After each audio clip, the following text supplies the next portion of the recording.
Okay, we back in with the breakpoint, baby. Welcome to the breakpoint with Coach C. I'm looking forward to doing this breakpoint today. So, for all new members and for all new people and for all the existing, today's been interesting to say the least.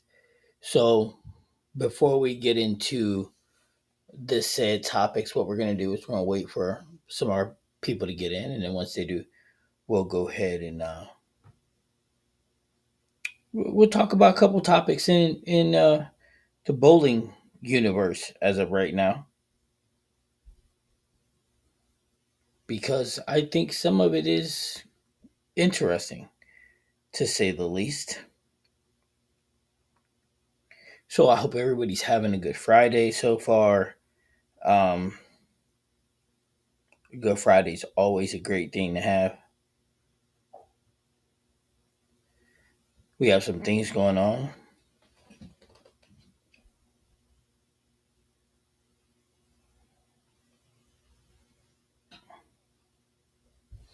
Um, so tomorrow I'm gonna go and travel to watch AB Bowl. So I'm going to be getting some clips and some clips I'll be getting so that you guys will be able to see her tournament, so see her perform, which I think will be fun to do.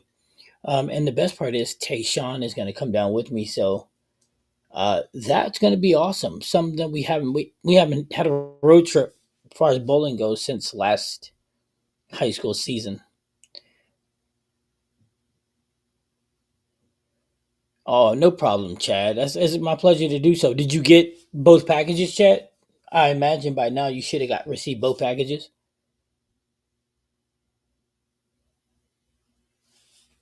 Yeah, let me know if you got them both because I sent you two different packages. Remember, I told you to look out. So I imagine by now you should have received both.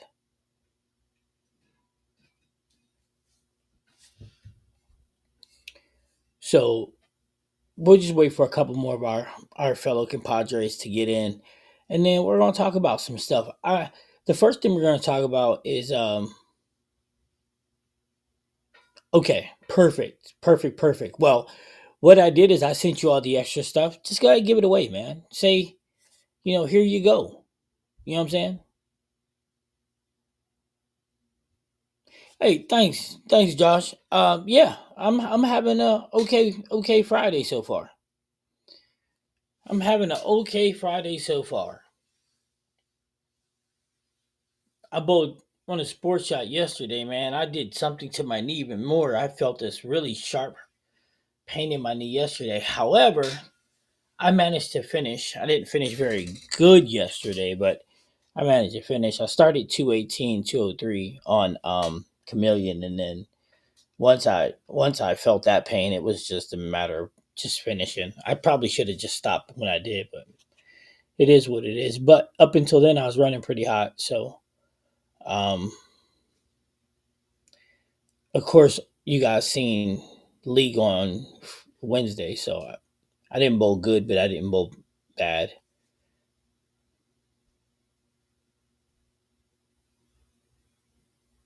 There you go, Chad. That's a good idea.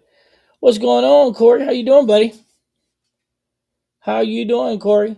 Um, so I'm just gonna get into this topic. How many of you had a chance to see Luke Rosenthal's video that he dropped today in regards to not bowling ball reviews, but in regards to the bowling ball review world? The world that I'm in the bowling ball review world, where Luke says, "Good." So, but yeah, Corey, it's been a minute. It's been a real minute. Um, but Luke was talking about a couple of things, and I would like to touch on a couple of those things. So, in the ball review world, there is certain types of people that do ball reviews. I've not watched anything today except for okay, that's not a problem. So okay, so what Luke Rosenthal did is he did a video and he wanted to expand his point of view on ball reviews. right? People that do ball reviews and how they're done, and his thing is he was referencing staffers. The first part of it is staffers he was referencing, and he was like, well, staffers aren't paid to tell you that the ball is good. That's what he said. Staffers, but there's different type of staffers, of course. There's the pro staffers, and he said they're not tell you that the ball is. They're not paid to tell you what to say. My problem with that is that if you watch staffers in video, they all tell you the same thing. Their phrasing's almost always the same. This is the next best thing. This is the next great thing. This ball is the next greatest, etc., etc. And I'm not bashing them. I mean, they're on staff with the company. So when you when they get there, I mean, they don't say anything negative. It's always the next greatest. And although he says they're not paid to do it, he would know because he was on staff. And so I get that. And he can stand on the square with it. That's fine. But I do watch ball reviews. I mean, I'm human. I like to watch too. I like to see people spin the block. And here's the thing, right? So if a staffer is paid, right, to say a ball's good, who cares? Who cares? Because when I watch them, if I see Charles throw a ball, right, I don't need Charles. I can mute it. I can watch the ball and tell you if I want to throw it or not. Because I can see what shape it has. I don't everything after that is a bonus. I don't know if that makes sense to any of you. So therefore, whatever they say is optimal to them. Now, what I can say is they may not be paid to say that it's the next best shiny thing, but you never hear them say that it may not be a thing for them, right? So when it pertains to staffers, they get the balls for free, or in regards to like Luke, because Luke referenced like him and Charles and them, like they get the balls. Certain brands, Charles throws it similar to you, so they get brands and they get these brands at a discounted price or free or whatever they get them at, and that's imperative to them to be able to do their ball reviews. I think that's awesome. I would never knock them because they're getting it at a discount price or because they this or because of that. I'm not going to knock them. I mean, listen, guys, I don't know if you guys know this, but there is a lot that goes into a ball review. I mean, we're not talking about the equipment that you paid to be able to do it, your tripods, all that stuff. We're not talking about that. We're not talking about your cameras, and I got like 8, 9 different cameras. We're not talking about all of that, right? It's just the sheer time getting the balls because you got to get your hand on the balls, right? Now, when you're Luke Rosenthal and Charles and them, they're a lot bigger channel than me. So they have these deal in place with companies send them the balls. Well, here's the deal. I do ball reviews too. I don't do all the Brunswick balls because it's just too many. But I am what they call a true independent, right? Coach C, I am what they call a true independent. I'm more independent than Luke. I'm more independent than Charles. And I know some of you are going to say, well, wait a minute, coach. Why are you more independent than them? Because every single ball from the beginning till now, I've paid for with my own money. Every drill, I've paid for with my own money. So from setup time to breakdown time to going to take the ball to get it drilled ahead of time, to paying for the drill, paying for the ball, every single thing is me. Every single edit, me. I do my own. I don't filter out nothing. Every single thumbnail, me. I don't farm none of that out.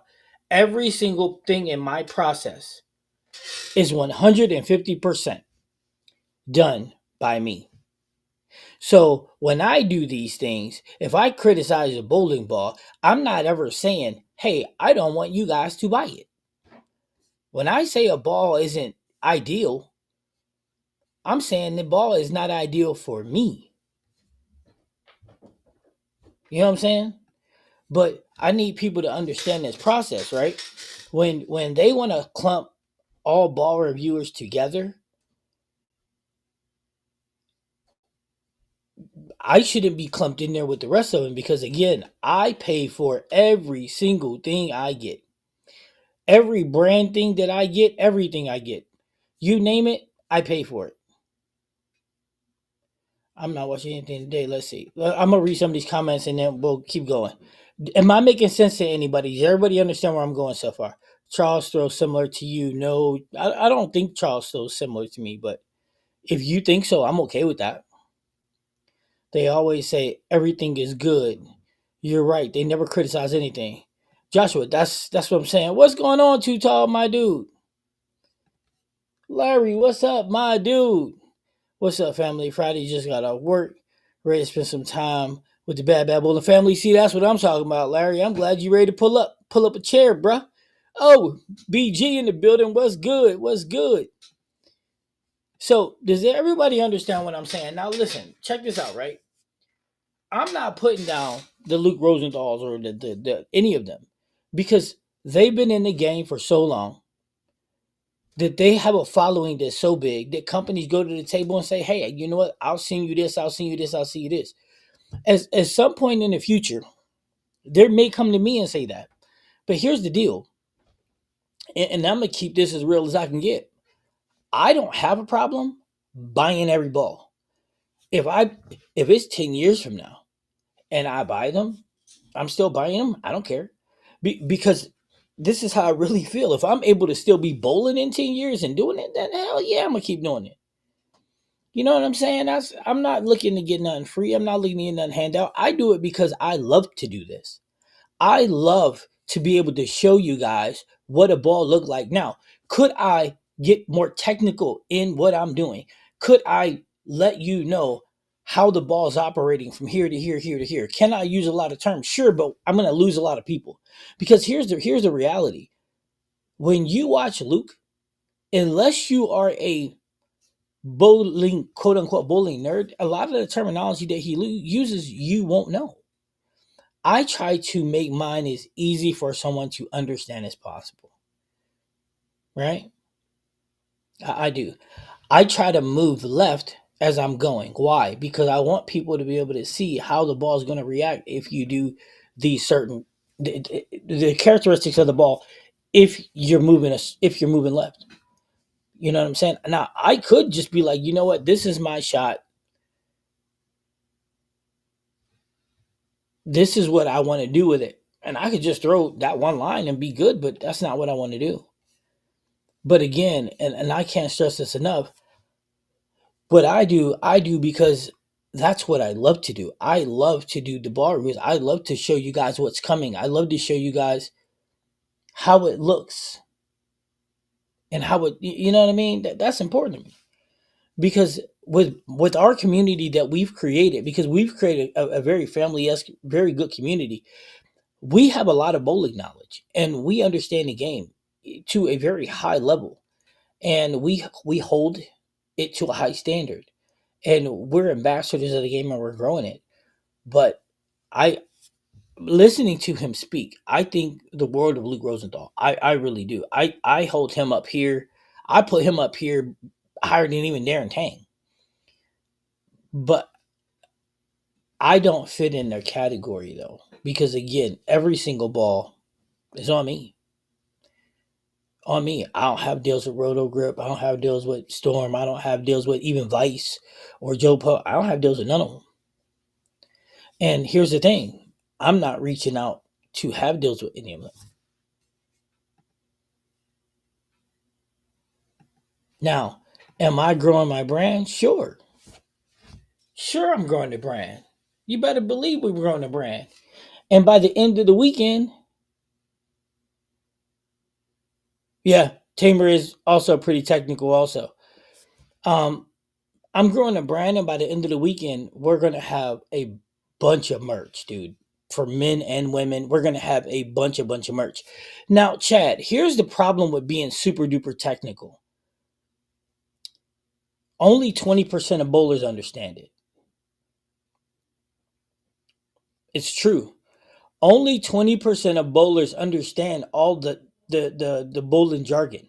Only 20% of the bowlers understand the technical aspects of it. Matter of fact, it may even be it may even be less than 20%, Chad. It may be closer to 10%. Here's an example. Here's an example. You ready for this? When you go to league and you look around, how many of the bowlers know to touch their ball with a pad? How many? I'll wait.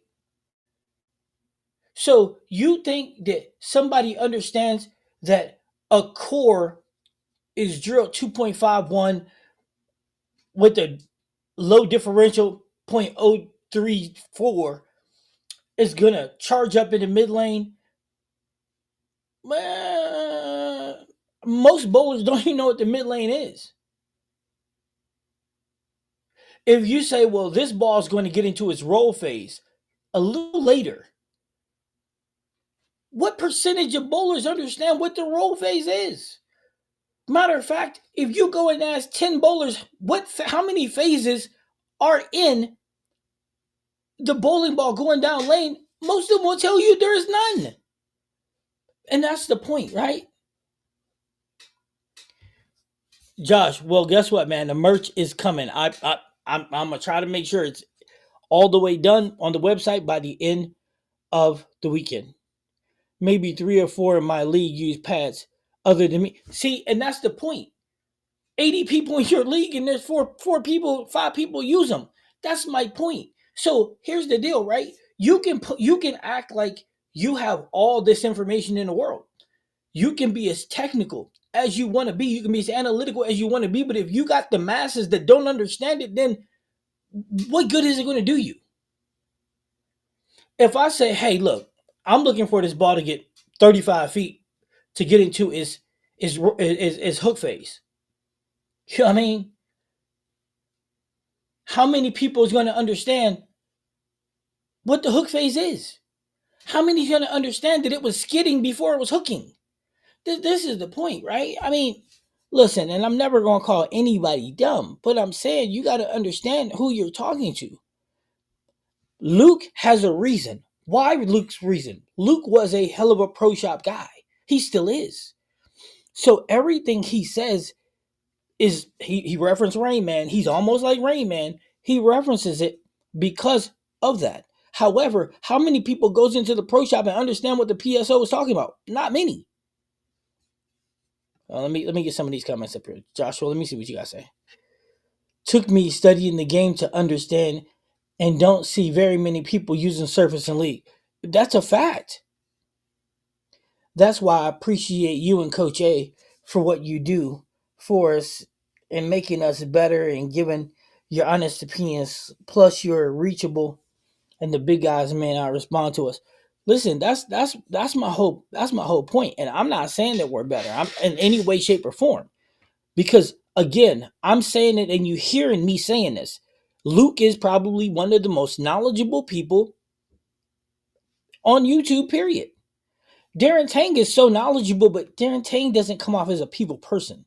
I'm not saying that he's not. I'm just saying he doesn't come off that way. When I had an opportunity to meet him, which I did, he just didn't seem like he wanted to be bothered. Luca, on the other hand, I think Luke is this type of guy that Luke will have a beer with you and talk bowling. How much of that bowling you would understand, that becomes the issue. You know what I'm saying? And I'm not saying, and don't ever get me wrong, I'm not saying bowlers are uneducated or stupid. I'm never going to say that. But I'm saying that the level of understanding that they may or may not have, that's something you got to put into perspective. I like Luke Channel. He's very technical. Um, Ball deals seem as though you're locked into one brand, like Lewis Naples' motive. Still watch him, but for entertainment, not to buy a ball. Um, That makes sense. That makes sense. Um, that makes a lot of sense. You know another thing about baller reviews. Baller reviews is like bowling, right? Styles make fights. That's what bowling is. And Luke made a comment. Luke says that watching somebody bowls like you, he would never understand why you would ever buy a ball predicated on that. But why wouldn't you? Why would you not? I don't know. Yes, definitely less than 10% of league, which is probably 10 to 15% of overall bowlers. That's facts. Too tall. That's facts. People think hook is the amount of boards it covers. Now, Chad, that is the spot on smartest thing I've heard you say in a lifetime because it is. And that's what they really think. So while you're being so technical, right? You have to fathom this ideal that people are not comprehending what you're saying. If you say that this ball picks up in the mid lane, how many people know where the mid lane starts? If you say this ball is clean through the fronts, how many people understand where the fronts is? You understand me? And it starts with not understanding the three phases: skill, hook, roll. You know what I mean? That's But if we don't take the time to make sure that we educated them, is it really worth it though? Now, if you're offended because somebody says something to you, and I'm gonna say this, Lewis's example. Lewis is super duper uber emotional. If somebody says something to Lewis, Lewis will make a rant video about it. Here's the deal. When you're putting yourself out there to make videos, I hate to tell you this, players, remember who's telling you first. If you put your content out there, then people got a right to say what they want. You may not have to like it because everything ain't going to be friendly, but hey, you know what? You put it out there. If you don't want people to comment about it, if you don't want people to say what they want to say, then don't put it out there at all. Don't do it. You can say what people can say whatever they want to me. I don't care. But I just hope they understand that when you say something to me, I'm going to say something back. And you know what's funny? Most keyboard warriors can't take it. You know what I'm saying? Now, why be offended because somebody says that you get it for free? So you're, listen. Now, there's another side to this story. It's about views, though. It's simply about views when it should be about more important information. Definitely think you are striking a good balance in your videos as long as you're mentioning the layout and surface or put it on a screen. So here's the thing: there has never been a video where I don't tell you what the surface is. Well, it's always out of box now. I throw them out of box, and then if I'm gonna do another video, I'll do it in the thing. So, but I always tell you what my layout is, but my layout is different from yours. If you lay out the same thing, our PAPs aren't the same. Layout look a little different. But too tall. Check this out, right? And this is something that people need to comprehend and understand. If I say a ball doesn't work for me, that's predicated on me. And for you guys that's been watching me for years, and there's a lot of you, you know that I'll tell you, hey, it might work for you, but it doesn't work for me. If it don't match up with me, it doesn't match up with me. If the ball's too forward for me, if it gets forward too fast for me, I don't like it, then that's on me, right? And that's facts. If the ball doesn't get forward fast enough for me, it's facts. I may not like it. Here's another fact. I don't match up very well with a lot of Brunswick bowling balls. I'm not talking about all the other brands themselves. I'm talking about Brunswick main brand, Brunswick. I don't match up very well with them, and I don't know why. Maybe I haven't found a layout that's beneficial for that brand, but I don't seem to match up with it very rare. Yeah, I rarely do out of box. I put surface on my bowling balls now, but I used to not do it as much. I first started out bowling. I had to learn that though. So here's the deal, right? It depends on the ball for me. It really depends on the ball for me. But I've learned that I can throw a ball with surface or out of box. For me, it doesn't really matter.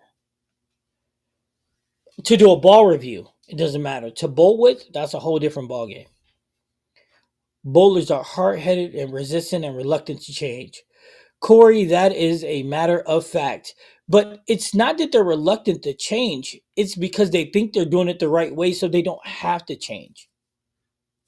You see where I went with what you see where I just went, Corey? It's not that they are reluctant to change. It's because they are thinking they're doing it correctly, so they don't need to change. That's like here's an example: a bowler that lines up with his right foot and he's right-handed, right? Now, would it be ideal to line up with your right foot? I'm probably say no, but he's been doing it for so long, it's right for him. Now, when you tell him, he's reluctant to change because he feels it's right. So again, it's not that he's incapable of changing or reluctant to change, is that he's thinking he's doing it correctly. For example, another example, a bowler says this ball's a dud. He's got 30 games on it. It doesn't work anymore. And you ask him, did you ever hit it with a pad, baby? And he looks at you and says, I ain't never hit no bowling ball with a pad. Now, it's not that he's reluctant to change, it's just he thinks that he's done it the right way. And he's been bowling for 20 years, so you can't tell him anything. It's not because again he's reluctant to change, it's because he thinks he is correct. See how that works? If people are commenting, they are watching. That is 100% accurate, Chad. And that's a bonus. Yeah, but I think those rants he goes on and his channel is manipulated to boost his numbers. I don't think he. No, no, GB. Lewis is butthurt. Facts. Them rants are not to boost his numbers. Them rants are because Lewis is emotional. It's a fact. It's a fact. Matter of fact, it's a promise. I don't think any of that is done with malice intent. I don't think any of it's just a game. Lewis is being honest. I feel like I match up with roto grip balls really well as motive. That's good. That's good, Josh. Understanding that. You know what? You know I'm gonna we're still on the same topic. We're still on the other another topic, but it's still the same house, but we're gonna go in a different room. About 2 seconds. Thanks for posting a clip of my thread. No, no problem, Josh. Like I said, man, I'll always anything y'all want me to post or any big games or anything like that, send it to me, man. I'll be more than happy to post it. This is our community. This is just not mine. This is ours. You know what I'm saying? It may be too difficult to change for some. That's a fact, GB. That's a that's a very, very, very, very, very good fact, brother. Okay, so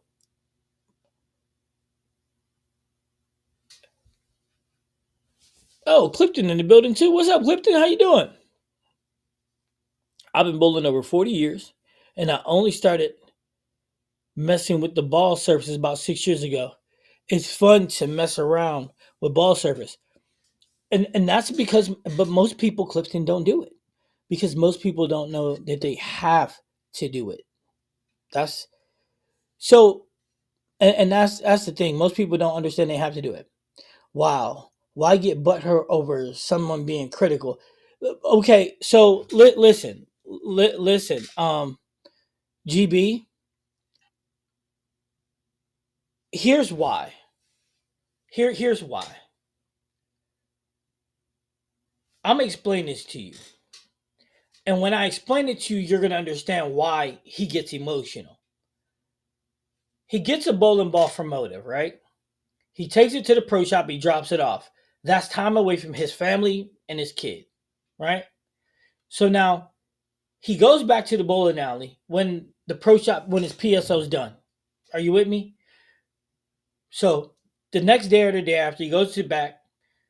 He takes all his lighting, all his cameras.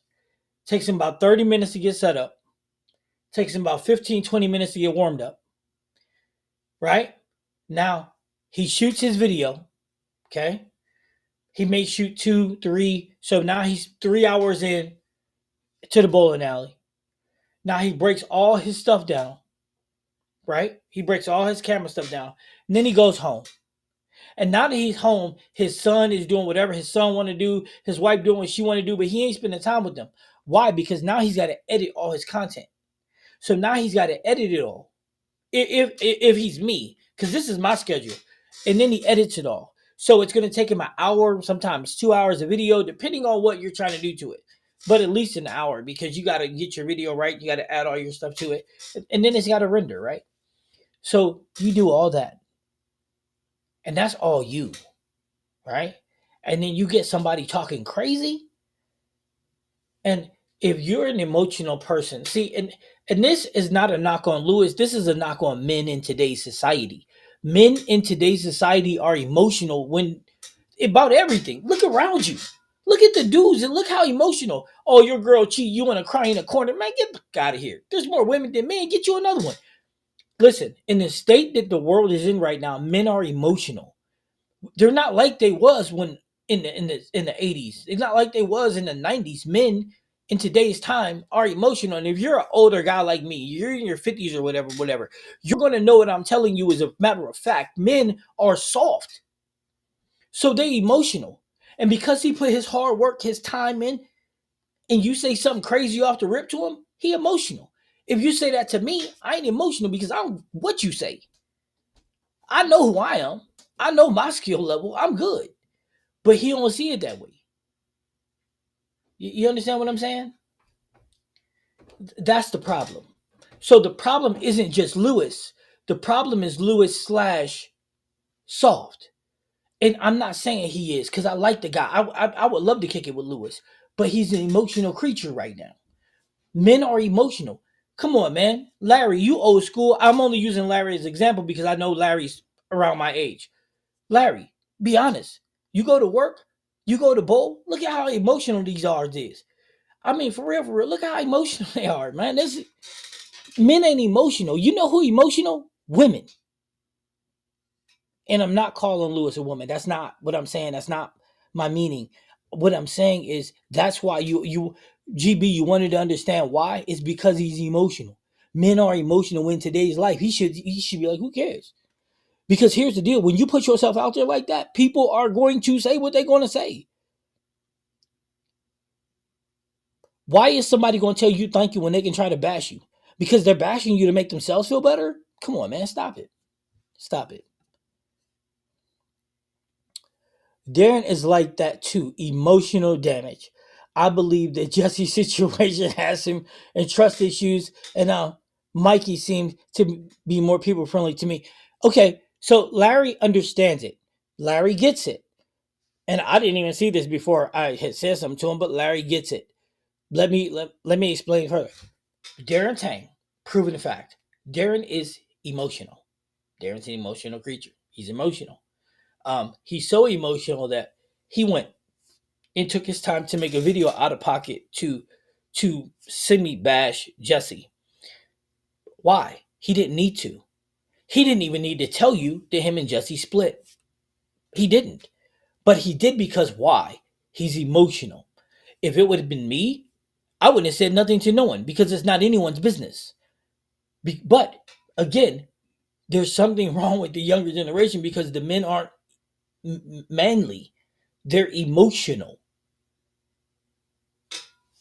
Now, you don't have to agree with me, and that's fine. Why don't you start paying attention and then you'll understand? Start watching, and then you'll be like, you know what, man, coach was just talking about this crap. This is nuts. But start looking. Darren Tang is unbelievable. Love watching him throw, smooth delivery, one or two handed, impressive. Hey, Darren is bad boy. Darren is a bad man. But we're not talking about his bowling right now. We're talking about him as a man, his emotional state. You ask the question, I'm giving you answers. All you got to do is just feel what I'm saying. You ask a question, I'm giving you answers. Facts. I know guys who get rid of his bowling ball after 60 games, and he's not a professional. Some folks don't like bowling balls at lane shine. Okay, but here's the thing: if you don't like a bowling ball down at lane shine, put some service on that bad boy yourself. Save yourself a lot of money. I'll tell you that. But hey, to each his own. To each his own. Yeah, I understand the man hours he puts in, but here's the thing: you have to count the cost. That's what's anything. You have to count the cost and know that people will like your material or not. Hey, listen, GB, listen, dude. Let's be honest here. Do everybody like my material? No. Do everybody like my banter? No. Do everybody like my forwardness? No. That's a matter of fact. Some people will say, well, coach, you don't throw the ball like the pros. Well, they used to say that. Now they can't say that because I could spin it like my favorite CD, baby. I could spin it. But here's the thing, right? When I'm doing a ball review, I'm the person letting the ball go, but the shape is going to be the shape no matter who's throwing it. You see what I'm saying? And that's the next topic that we're going to discuss is shape. Because here's the deal, right? Somebody can do a million ball reviews, but if they're not giving you the information the way you should be receiving it, then it doesn't really matter. You understand what I'm saying? But here's the thing: you got to take the emotion out of the equation. When looking for a bowling ball, no emotion. When bowling, no emotion. You shouldn't be banging the table. You shouldn't be doing all of those things because that's just what women do. They get emotional. When a woman get emotional, what does she want to do? If she don't have an answer to the riddle, she wants to get emotional. Come on, man. That's stop. Stop. That's crazy how emotional men are now. Joshua, I'm telling you, it's insane how emotional they get. It's emotional. It's crazy. And here's the thing: I'm not scared to say that. Now, there's a lot of guys who be like, "Well, I'm not gonna." I'm saying it. The state of the state of men right now is pretty astronomically bad because they're so emotional. A lot of guys get two strikes per game, and they think they are doing the right thing and won't change. Yeah, yeah. Listen, do you know how many people roll the ball down the lane and can't tell you if it went through the pins the right way? Can't tell you where it exited the pin deck. I'm being serious. I'll bet. I'll make a bet. I will make a bet with you. I will bet any one of you,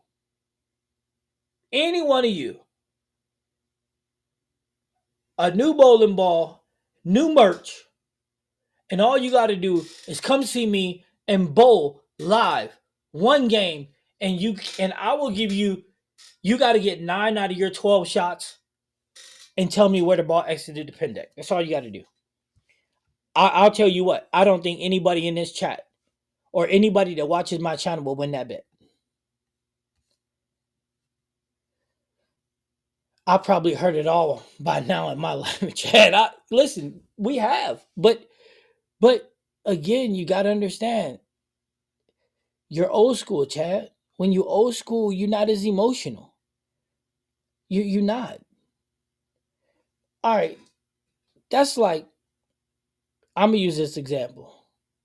A guy's girl cheats on him. He turns into a drunk, wants to hurt everybody and himself. For what? That's an emotional thing. That's really an emotional thing. That's emotional reaction.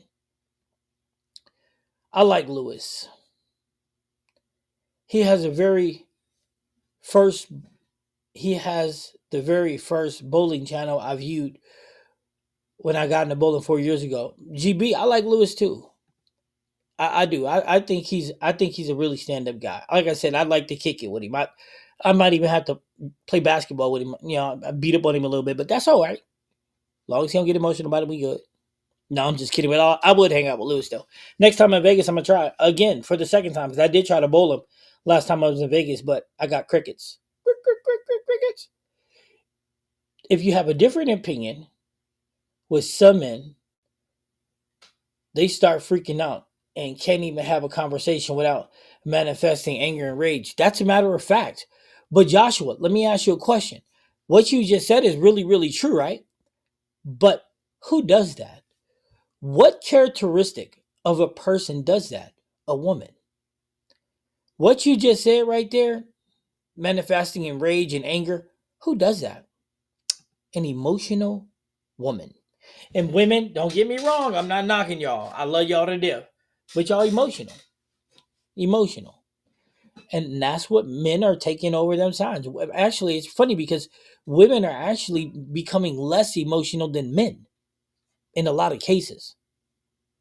I can save money on balls as well by using Surface Larry. That's a matter of fact. A ball will last a lot longer if you take care of it. What up, Red? What up, Red?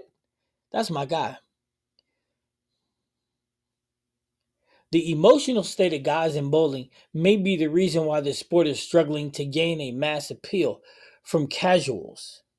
You have to evolve with the emotional baggage.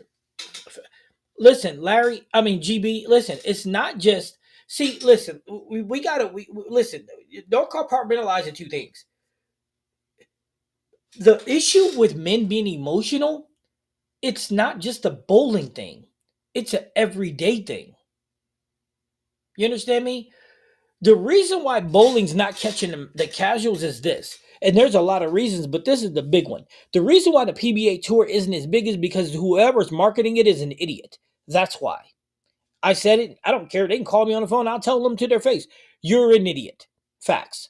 If they would let me market it, the PBA would be on every network that they can get on. I'm telling you that now. And I would start with getting different announcers.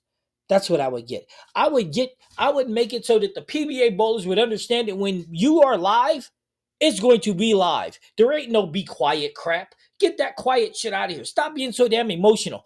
Everybody make as much noise as you can. Because I'll tell you this. This is what I'll tell you. If you take Packer Hamahan and you put Packy on TV, if you're going to change the channel and the crowd is going to get nuts, you're going to stop and be like, what are they doing? Right? You are. Because they're hyped up. Your bowler run by, take a drink of beer. Come on, man. That's what I'm talking about. That's excitement. Now, when you turn the channel and you watch it, you can hear a pin drop and the guy's rolling the ball down the lane. You can hear glung, glung, glung, glung. Yeah, nobody cares about that. Nobody cares about Randy Peterson, 85-year-old ass, talking about dude wipes. Nobody cares about that. Nobody cares about that. So if you want to grow the sport, let's start there. Let's look at the big picture here, okay? You got EJ Tackett, probably the best bowler to ever grace the bowling lanes on planet Earth. Market him. Make his previews like 10 pin, like Kingpin the movie. You understand what I'm saying? I mean, you ain't gotta make it like his arm gonna fall off, but hype him up. Let EJ throw a strike and on the way back be like, yeah, hype him up. The problem is, here's the problem with bowling. Here's the problem with the big bowling, right? The PBA tour. And listen, one of these days, one of these old ass dudes is going to listen to somebody like me and they're going to change the game. The problem with it is this. They're acting like this is the PBA's of 1970 instead of 2026 almost. That's what they're doing. Everything they're doing is predicated on what used to be. This ain't what used to be. It used to be men was under cars and fixing them themselves. Now it's the women that's doing it because men are in a corner crying because they ain't getting enough time with their girl. Facts. Marketability, man. Marketability. That's it. Market it the way you're supposed to, but they don't. They're marketing it like it's 2000, like it's 1970, and it ain't working. Too Tall said, on my way to Bowl League. Have a good night, everybody. Too Tall leaving us? That's messed up. I'm just playing. Hey, Bo Great, brother. Bo Great. Women. Let's see. I would like to hang out with him too. I can hope anyone through 60 years old, I'll challenge him to a free throw contest. Now that I would love to see. GB, a free throw contest? I'd love to see that. Thanks, Chad. I got the blind tonight. Should be light work. Yeah, the blind ain't never seemed to be light work. I need a PBA beer. We need a PBA beer sponsor. We'd have a PBA beer sponsor if they just listen to me. That's it. But they don't listen to me because they're idiots. I asked a friend to join our bowling league. They seem intimidated. Well, if you ain't never bowled before, you can be intimidated. It's not it can be a very easy thing to be. Let's see here. I had two teammates get into their emotions ready to fight, and we lost first place because of it. There it is. There it is. Emotional damage. There it is, Larry. Emotional. Decent series this week, Coach. Decent series for me. Nah, it was. I should have went 700, but I'm still having. My knee is in a bad spot, but it is what it is at this point. So listen, guys. The state of bowling is only being hurt because they have the wrong people marketing it. That's why. All these personalities, all these young 20 somethings, let them have fun. Let the crowd go wild. Let there be a guy with a beer dispenser in the front row. You know what I'm saying? Let somebody get a six bagger and somebody give him a whole six pack and he hand it to the dude he's bowling against and they go and drink a beer together and toast it like Stone Cold Steve Austin and The Rock. You see what I'm saying? Just come on, dude. Look, even if you ain't a bowler and you seen that crap, two guys cheering a beer together, wow, in competition together in the crowd going crazy, even you would stop to watch that. You know what I mean? Even you would stop to watch that. That's how you market this stuff. This is how you market this stuff. This is how you get great at it. And then you get that 80-year-old dude talking about dude wipe off your TV. These are how you do these things. This is how you grow the sport to a level that's just insane. You get what I'm saying? But no, that's not how they want to do it. That makes no sense to me. You got the greatest sport in the world and you're scared to market it. But that's again what happens when you're dealing with a bunch of 70-something year olds. And I'm not saying all 70-year-olds are square, but I'm saying these guys are. They act like you're in the 70s and you're not. I agree with you, Coach. PBA marketing is terrible. Yeah, get better announcers. I like Packy, Darren, Brad Miller, Kyle Troop. Does great announcing. The purses are going to be smaller because of new deal. Listen, I'm telling you what, if they did it the way that I asked them to do, if they would just listen to me, right?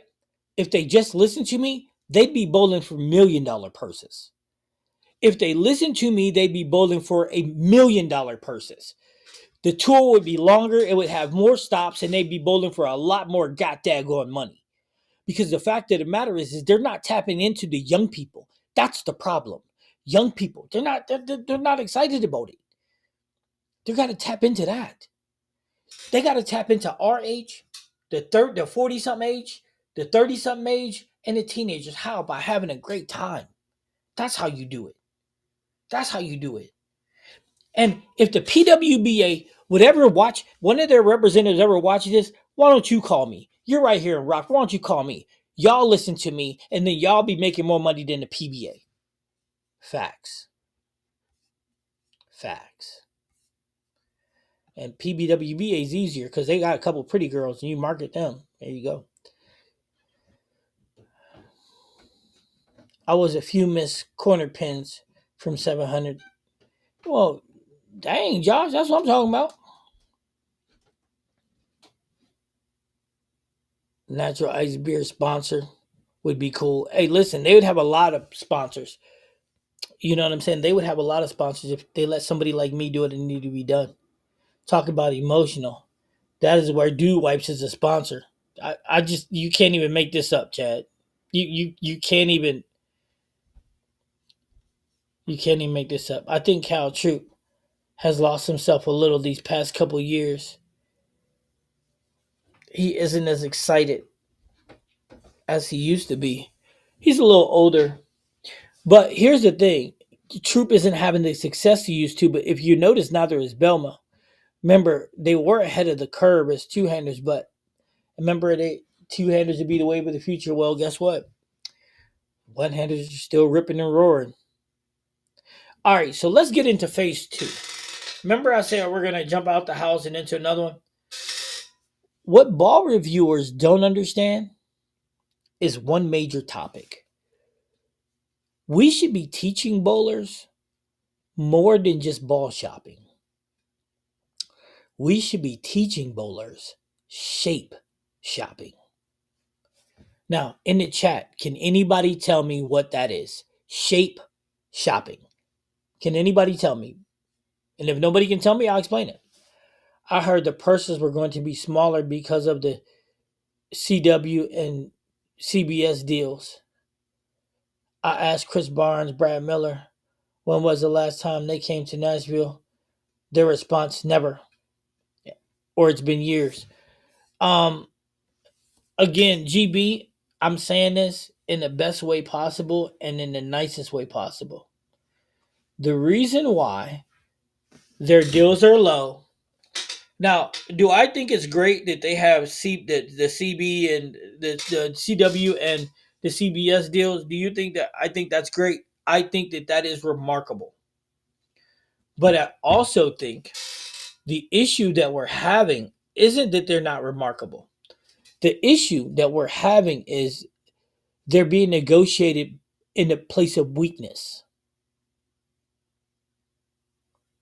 You understand that? They're being negotiated in a place not of strength, but a place of weakness. That's the problem. When you negotiate in a place of weakness, you take what you can get. They're trying to get the exposure. Here's the deal. The PBA, if they did it the way I'm saying, having a great time out there, if they did that, they would have sponsors asking them, can we sponsor you, as opposed to you going to them. That's the problem. They got these old dudes with their old ways, and I get it.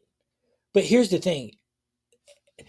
This, and remember the topic we started with, change, right? People change not because they have to, or they don't feel like they need to change. The PBA, the people high up in the PBA, that's how they feel. We don't need to change. The hell you don't. Yes, you do. You need to change. But guess what? Because they don't see it, they don't understand it. There you go. Here's an example. USBC with the urethane thing. They didn't have to change. They elected to. Is it in best interest? Probably not. But hey, whatever. Because what they did is, by my calculations, is if you're a lefty, boy, you're in trouble. Now, okay, negotiating in fear. That's it, GB. Negotiating in fear. Okay, can anybody tell me? Come on, guys, help a brother out. Can anybody tell me what's shape shopping in bowling? Sponsors like Slim Jim, Red Bull would be attracted to exciting bowling. Yes, yes, yes, yes. Chad, now you get it. Yes, all them things, yes. All of them would be attracted to exciting bowling. Yes. And the thing is what these sponsors think is, because the PBA bowlers are so astronomically good and they throw strikes on the hardest patterns in the world, that's going to sell itself. The hell it is. The hell it is. Because here's a funny fact. Here's a fun fact. Here's a fact that they don't tell you about because they don't think about it. How many bowlers do you understand? How many bowlers do you think for 2 goddamn seconds understand how hard a sports shot is? How many league bowlers do you think know how hard it is to bowl on the shots the PBAs is? Because last time I checked, if you ask most of these house shot heroes, the 230 average guys, I could beat those pros if I wanted to go out there. No, you can't. You ain't got a damn chance. However, and this is a fact, the people in the PBAs aren't understanding this. There is a communications gap between them and everybody else because people don't understand how hard a sports shot is. Unless you bowl on them, you don't know. Unless you bowl on them, you ain't got a damn clue. So, out of every league in your center, why don't you start asking questions about how many people bowl on sports shots that you know? Not many. Not many. So here's the deal, right? Here's the deal. Because most people don't know. They can't separate how good the pros are from them. Now, can they hook the ball more? Sure. And that's why a lot of people try to go out and mimic what the pros do, but they don't understand why the pros are doing what the pros are doing. You see where I'm at with this? So you have to come at them from a different perspective. Excitement. Do you think it's excitement for them to watch it be stone cold silent and the ball go down the lane? Nah, that ain't exciting. I ain't exciting anyone. Let me ask you this. And this is where they're really losing people. And this is where their marketing strategists and all them are really stupid ass idiots. Excuse my language, I apologize, but there's some stupid ass ingrates. I'm serious. Just like they grew up in a backwash of West Virginia somewhere and inbreeded like 9 times over. Because here's where they're messing up at.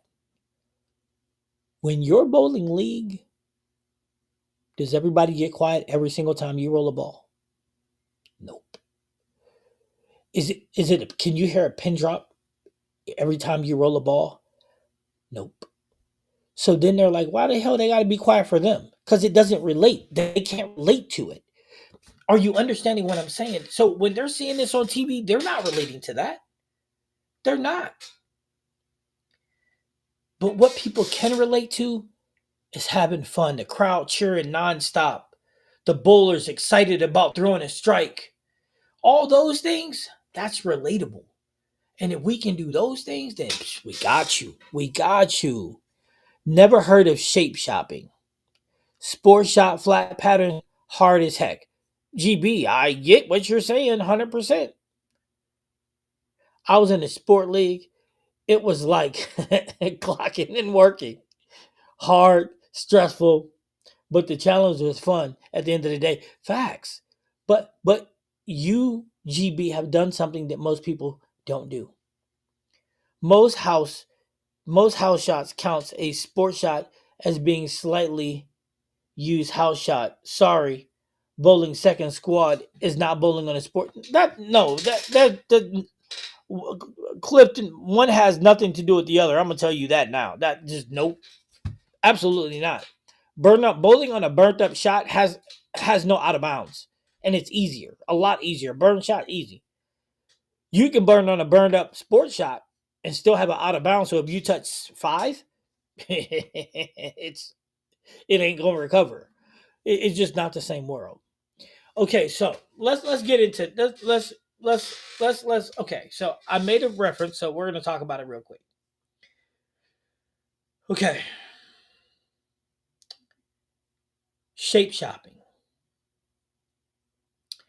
When you're looking for a bowling ball, the ball itself is very important, but the core shape, the shape that the core gives you, the shape that it gets, that's what's important. That's important. Figuring out what shape works best for you, figuring out what shape you like the most.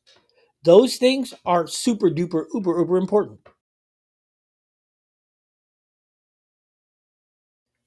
Those things are so important, but most bowlers don't understand to look for them and they're overlooked. I'm going to give you an example. The Roto Grip Rockstar Amp is a shape that I absolutely love. Now, if you watch my review, I reference it over and over again. This is a shape, one of the shapes I've been looking for. That hockey stick shape. I can throw it to a spot and I know the reaction it's going to give me every single time, right? So the issue that I have is that shape is on bowling balls that I can't see very well, which a la like the gremlin and blah, blah, blah. But it's a shape that I look for, which means, but here's the thing, finding that shape in a solid is complicated. Why? Because the ball reads earlier. So because it reads earlier, it doesn't have the stored energy in it. So when it gets to the end of the pattern, when it gets from wet to dry, it doesn't have all that stored energy to be able to hit the dry and shoot, turn the corner because it reads so much earlier. So how do you change that? You'll change that by by polishing it up, shining that bad boy up. And then you throw it, it'll stay in a skid phase a little longer. And then when it gets to the end of the pattern, it can jerk and give you the reaction. So this is a challenge that I give to you guys. Next live that we do, which will be Sunday, I want you guys to be able to tell me what's your shape. What shape are you looking for? What shape is do you like? Because every bowling ball has a shape. Some shapes are similar than other shapes. Um, Here's an example: my IQ Ruby and the amp, the Rockstar amp. Are the shapes the same? No. Are they similar? I Yes and no. But the difference is I understand the IQ Ruby to the letter. But if I had a bunch of balls that look like the Rockstar, I'd be a happy camper, especially for transition. So in transition, if I can keep balling down and from the Rockstar amp to all the way down to where I can make it to the Ruby, I'd be a happy guy. But it's about shapes. So when Luke and me and then Darren and the hype and Lewis, we're doing bar reviews, it should be the shape that matters to you guys. It should be the shapes you're looking for. Because if you find a shape that really complements your game, it can help you in such an immense way. And that's the thing that sometimes we are losing in ball reviews. You know what I mean? And sometimes you get caught up watching strikes and you're not watching how the ball's reacting. And here's the thing: I'm not even sure if you guys can even see it. Now, remember, a ball review is not 100% fact thing. If a ball works for me, it doesn't mean it's gonna work for you. But if you like the shape that the ball gives you when I'm rolling it, that shape will be the same when you throw it. The shape won't lie, the shape won't change. And the object is you guys got to start figuring out what shapes you're looking for. Because that is what it's all about. That's what bowling is all about. Understanding the shape you're looking for. You know? And if you're watching the PBA pros, which I know a lot of you guys do, that shape matters. The shape that they're looking for to get the ball through the pins the right way, it matters. Having enough energy in the ball. So here's a prime example. Any of you guys ever bowl league and you want your ball to come off the oil to the dry and be aggressive. And it just doesn't. It just rounds. It just slowly rounds the corner. And you're like, it just ain't doing what I want it to do. Any of you guys ever had that? Anybody? Well, here's the problem. You had two different problems. The first problem is you're in the wrong ball. The second problem is you're probably in the wrong shape. You probably need something cleaner that will react more aggressive from the wet to the dry, like a pearl.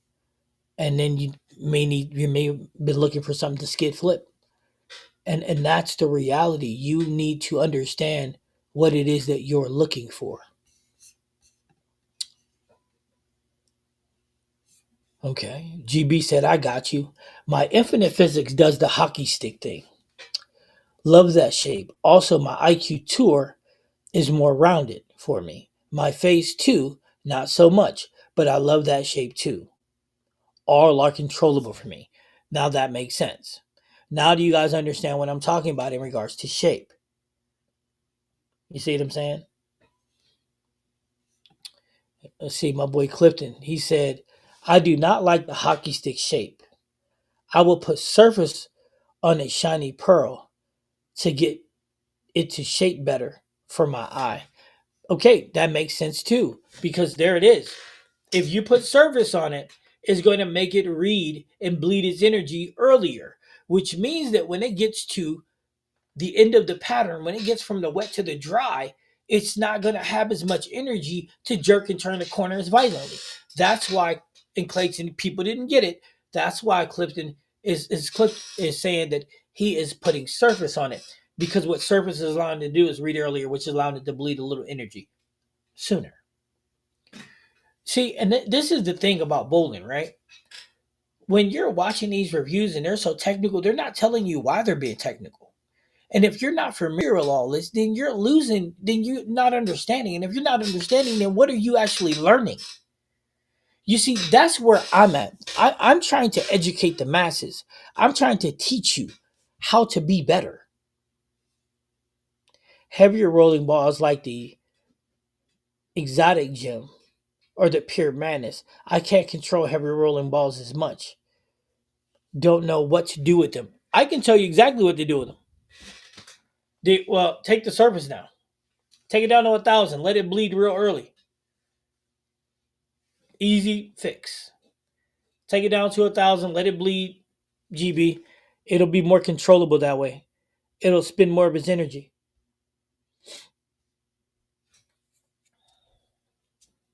So that's the thing, right? Education is key. I'm a firm believer that if you tell someone and you show them how to do something so that they understand it, they can use that tool for a lifetime, right? But if you're just doing something and you're not telling them why you're having the success you're doing, how are you benefiting them? If you pride yourself on being an educator, educate.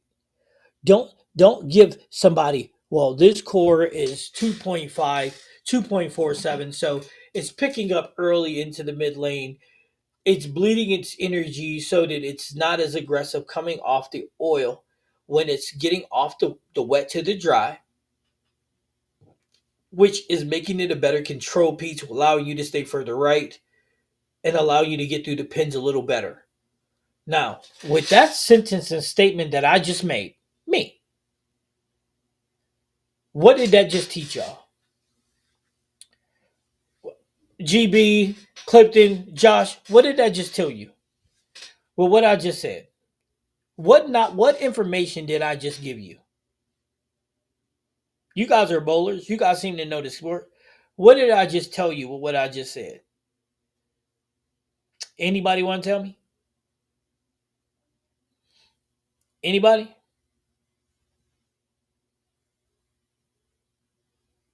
No takers?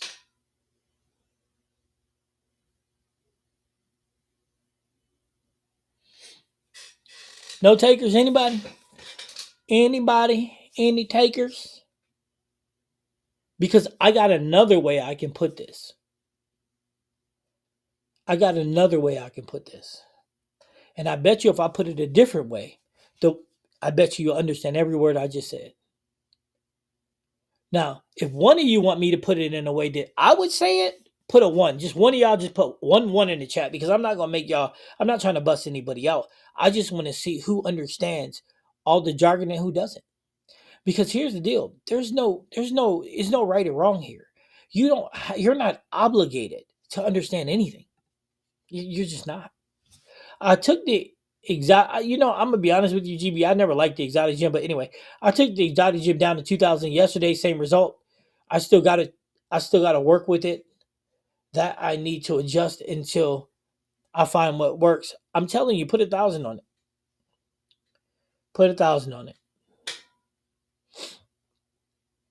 And if you're using the pads by hand, put 800 on it. It'll be 1,000 anyway. 1,000, 1,200.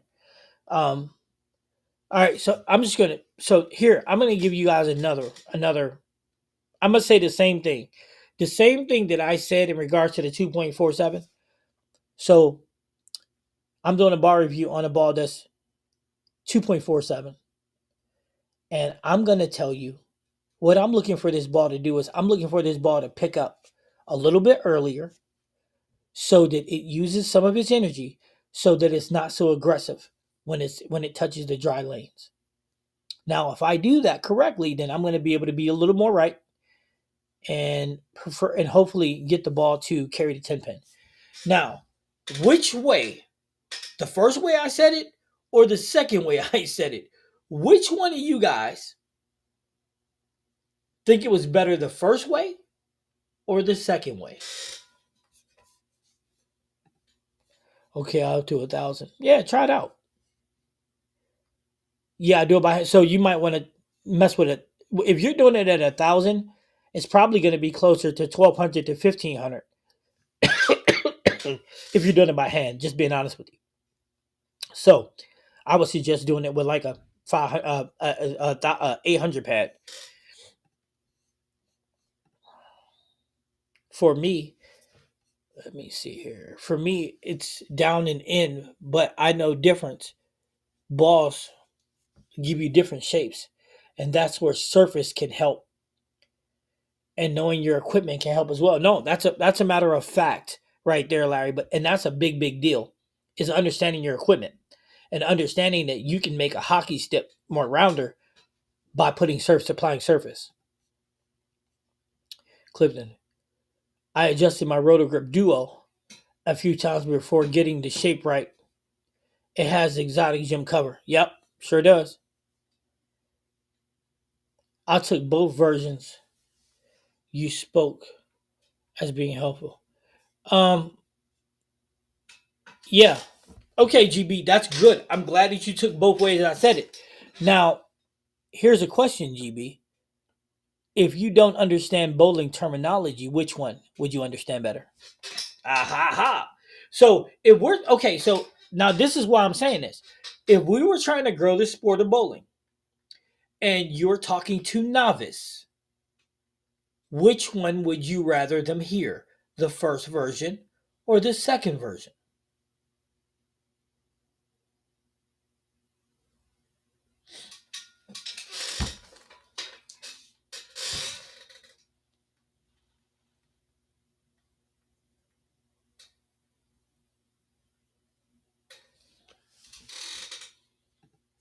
The second version. That's my whole point. That's the point. That's the point I'm referencing. So I just got a message from a guy who is watching a hyper. Okay, this is a prime example. This is a prime example of what Lewis goes through, and Lewis gets emotional. Okay, so check this out. He says, "Why would I want a ball that I have to stand in the next lane to throw to get to the pocket? Besides that, you got a pin down pattern, which should be more controllable. I will pass on that bad boy." Talking about the Rotogrip Hyperdrive. Now, the issue is, I can't even make this up. So, this guy right here, or girl, Cindy, or whatever it is, Cindy Flower. So, here's the deal. To throw the hyperdrive, was I way left? Yeah, but it's for transition. The ball is for transition. I have a really high rev rate. You put the two things together and you got left. And when I threw it on transition. So I got left. Am I making sense here? Did any of you guys watch the hyperdrive video? I could swear to you I said this is on transition. Answer. A ball with surface will allow you to play a straighter line to the pocket without overhooking. Correct. That is an answer. Second version is better for a novice bowler. Correct. Now, here's the issue that we're running into, right? A lot of the big boys, when they're referencing my ball reviews, they're saying I'm not so technical because I'm not trying to reach the technicals. I'm trying to get to the novice. Now, can the technicals watch my videos and enjoy them? Yeah, because you guys do. But I'm trying to touch the people who don't know bowling. I'm trying to touch the people who are struggling with it because that's how we grow the sport. To be an ambassador of the sport don't mean that and yeah, I know some of these big time guys are going to be like, well, they need to learn the game.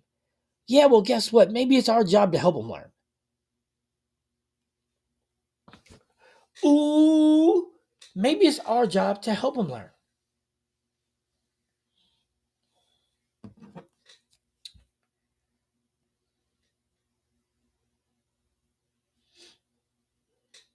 So what should our response be to Cindy?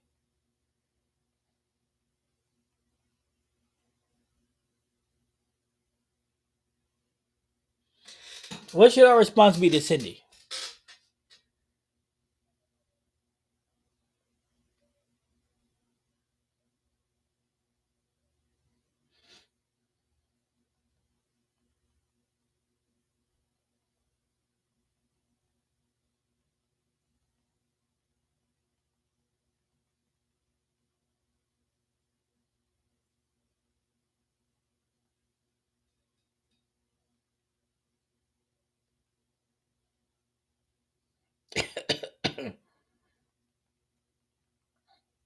Nobody got any comments what I should say to Cindy?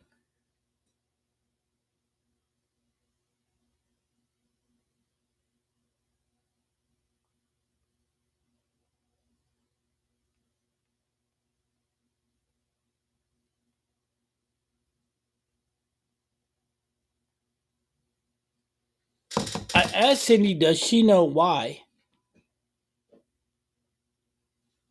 I responded to Cindy, asked her, number one, did she know why I had the ball pinned down? And the second thing I asked Cindy was simply put, well, I asked her, did she know I have it pinned down? And I also told her that I was also throwing the ball in transition. So that's why I was way left. And that's was my goal. Response to Cindy, watch you. Well, she was watching me. That's why she commented. But Cindy needs a little education, and I don't mind giving it. Yeah, I don't mind. I don't mind at all. Getting left is a thing that we got to do, and the more you improve, the more left you're gonna get. Can't be scared to be left. Can't be scared to be 35 through 50. You just can't. I mean, I don't know how many of you guys watch League on Wednesday, but we all got pretty left. Well, me, Tayshawn, and Drew all got pretty left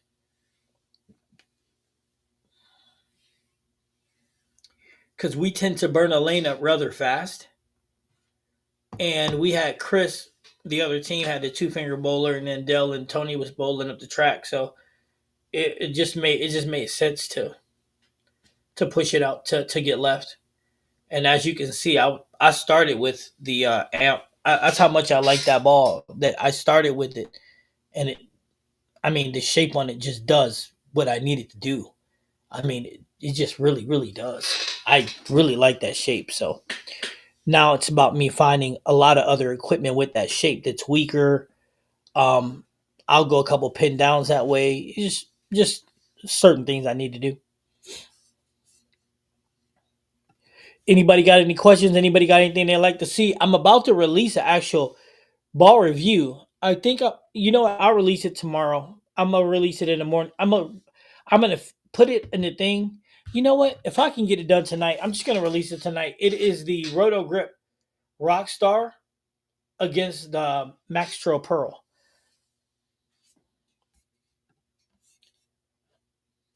Let's see. GB says, and then my rev rate is not that high to where I go to 3940 way left, but I'm not opposed to learning to do that. That's good. That's good. That's real good. I mean, sometimes you just go in and practice even if you can't. But listen, and I'm going to say this because I need you to understand me, GB, and everybody else. When it comes to rev rate, Jeff Goldblum said it best. They often wondered if they could, but they never took the time to wonder if they should. So before you start messing with your rev rate, I need you to really think about what that entails. Because when you mess with your rev rate, you're going to have to get left. Facts. Facts.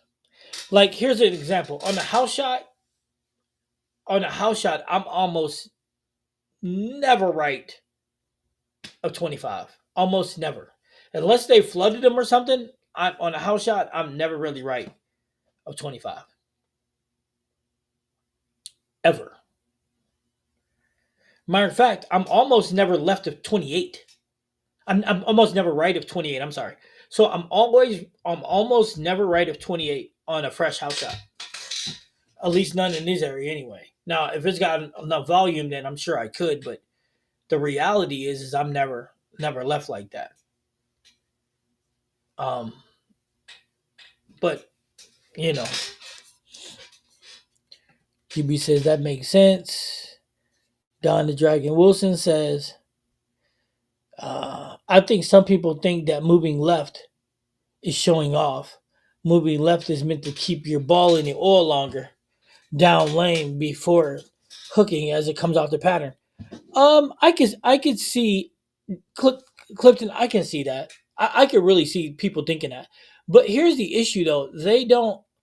Them are people who aren't very advanced in the game yet. So that's where education is important. That's that's where education is super duper uber important, is educating someone so that they understand why you're left, because you're chasing oil. You know what I mean? And going left isn't always the right answer, especially if the other team's got lefties, because then either they're screwed or you're screwed, but somebody's going to get screwed, especially if you're rolling the ball right past the foul line. Somebody's going to get hosed because you be laying the ball down what they do. That would be a good match. What would be a good match? Who are we talking about? GB said, Clifton, I agree with that. The reason why I like to learn to do that so I can stay in the oil longer. I understand that totally. Listen, that's the way you keep your scoring pace. You know what I mean? Chasing that oil in. And here's the thing, you don't have to have a big, huge rev rate to move left. You just got to start practicing doing it. If you're playing up and in and the shot is burnt, all you gotta do is just make that 4 and 2 move. Move your feet 2 4 and your eyes 2 in, and just come in and chase that oil. It works. I mean, it does. It works. And that's the misconception, that you need this monstrous rev rate to make that work. And with hindsight 2020 is you don't. Only thing you need to do is just make the right move at the right time. If you do that, all's good.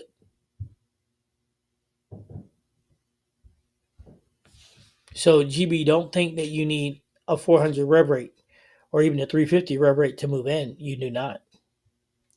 All you got to do is watch our live. Look at Doug. Doug's rev rate's probably 200, if that. But he never gives away the pocket, and he moves in. He keeps moving in. You see what I'm saying? If you watch Doug, Doug keeps moving in, and he's a house shot killer. I mean, it's very, very seldom you see him give away the pocket.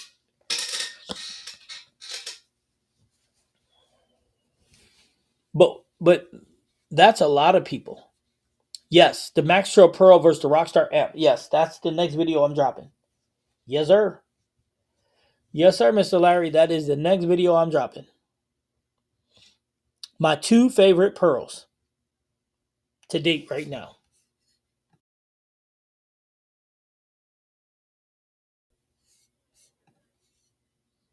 My laydown is 20.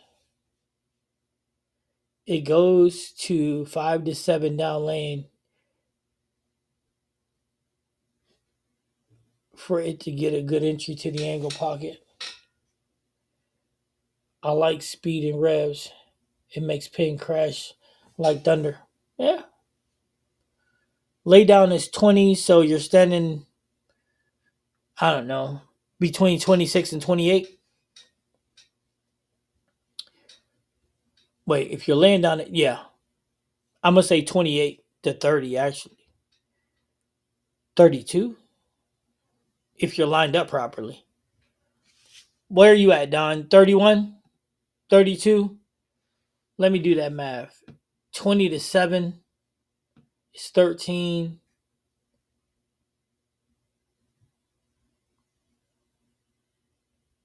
Wait, you're laying down.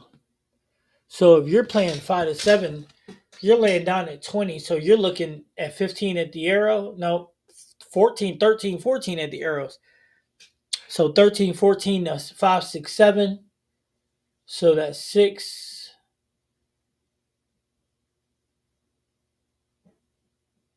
No. So you're 14. 14. Yeah, 14 is 7. Uh, it's 13, 7. 13, okay, 13 to 7. About 20. Yeah, so you going 13 to 7, 14 to 7? Clifton, that sound right? So then you're either 7 or 10 boards left of your laydown, depending on how close you are to your ankle. Let's see how good my math is. Exactly. I'm standing on 32 with my drift and lay down on 20. Okay. Not look at your boy. Not bad, right? Look at your boy. See? because it's about alignment. So if you're standing on 32, then that means you're drifting two boards back right. Two or is it two or three right, Clifton? Two or three right, you drifting. Because I know I'm standing on 32 also because I'm drifting three boards back right.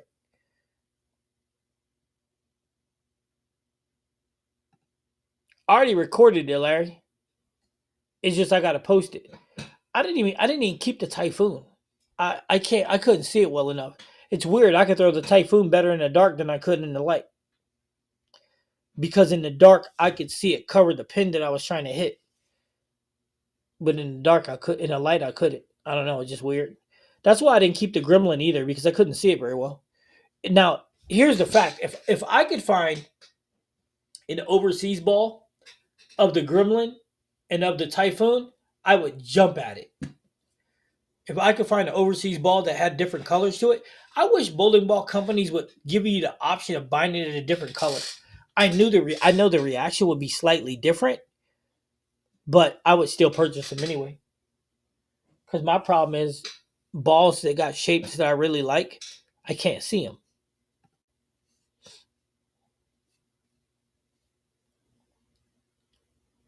I have to move earlier because teams I'm on throw most up the boards 5 to 12. I have to find a spot beyond them. I'm only 27 to 32. Most nights it seems like to work now. That's interesting. You know what you could do, GB, is you could throw the same line as them. You just got to throw something cleaner than they do. Or start with something more aggressive than they have, lower surface like 1,000, and burn up the track on them, and then go to something cleaner. And then when they move, you don't.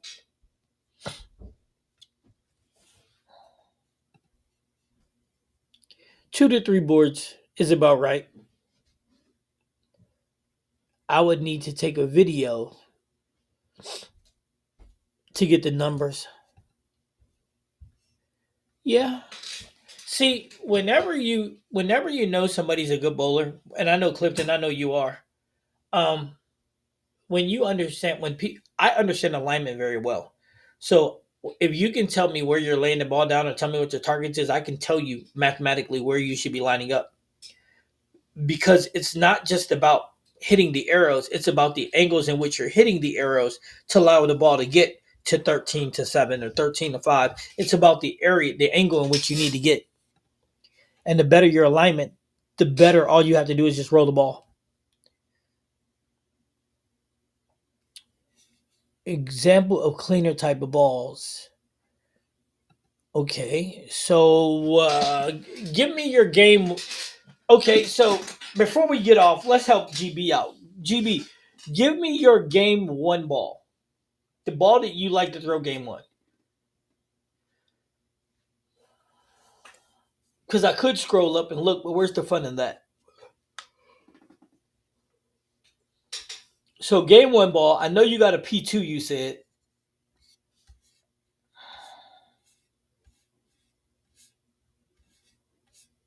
That's a lot of scrolling up. Okay. You got the exotic gem, you got the pure madness. So the exotic gem is cleaner than your pure madness, I tell you that. You got a P2. What else? You got an IQ tour.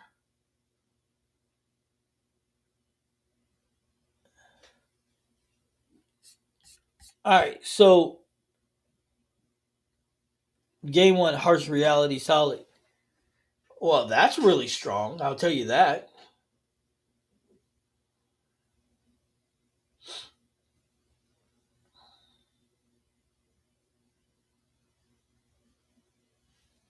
Like the IQ tour is cleaner than your P2. Your P2 is cleaner than that harsh reality.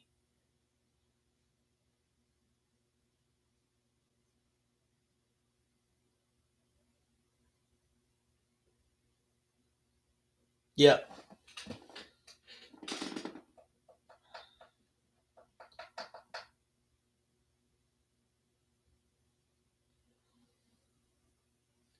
Do your house shot got a lot? Does it got heavy oil, medium oil? How is the oil in your league shot? Game two, Sublime Focus P2. Sublime Focus is too strong. P2 is probably too strong for game two also.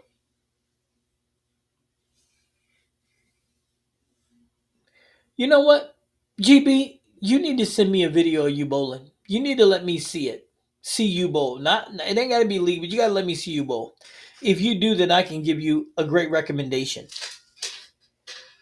Yeah, if you let me see you bowl, I can give you a recommendation because I need to be able to see how you get through the ball. That way I can see what it's gonna look like. Because right now it's too complicated to be able to tell. Game one ball is either a Black Widow 3.0 or Harsh Reality Pearl, depending on how it looks in practice. I can't break my P2 out until the oil has had a chance to spread around. That makes sense, Clifton. Well, you guys seen for me, I just went Roto Grip Rockstar Amp for game one, two, and in game three, I switched to the IQ Ruby. And I was way left. So it's I can throw pretty much anything. But for me, it was about the shape. For me, the Rockstar Amp gave me the shape in which I was looking for, and that was the winner for me. So that's the biggest deal of all.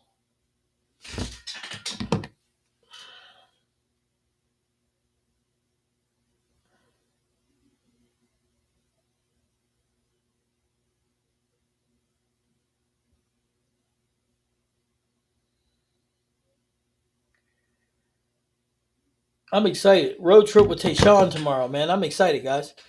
But yeah, so GB, you gotta let me see what it looks like, man. You gotta let me see the mechanics. You gotta let me see how the ball is rolling out of your hand, because I'm telling you, it's you got to understand what you're looking at. So if you're going to be playing a line that a lot of other people are playing, then you got to get cleaner than they do. You got to get clean, because what I mean by clean is you want the ball to get through the heads, the first 15 feet, first 12 feet, 15 feet, where all the oil actually really is.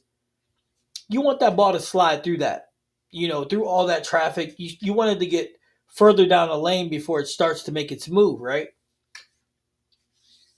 Or there's another way you could do it, and the other way is to go stronger. And I know what you're going to say. Why in God's name would I want to go stronger? Like, you could technically start with your P2 and then go harsh reality later on. And again, I know what you're going to say. Why in God's name would I want to do that? Because the ball will burn up and it won't shape as much down lane. But yeah, send it to me, man. Social media, anything you want.